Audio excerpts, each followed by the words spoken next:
vojska predstavlja vojaški poklic mladim, ki so v četrtek prišli na ogled tekem v Planico. Poleg tega pa ima Slovenska vojska poljsko bolnišnico Role 1, potem zagotavljamo zveze za organizacijski komite, imamo pa tudi helikopter Slovenske vojske, ki nudi pomoč pri nujnih poletih.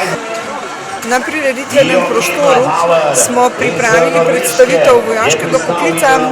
Poleg tega pripadniki 132. gorskega polka predstavljajo svoje bojno vozilo Hammer in pa opremo vojaka, se pravi opremo gornika in pa pehotno opremo. Obiskovalce seznanjamo z možnostjo zaposlitve v Slovenski vojski, z možnostjo priključitve pogodbeni rezervi in pa z možnostjo vključitve tudi na vojaške tabore, ki jih organizira Slovenska vojska.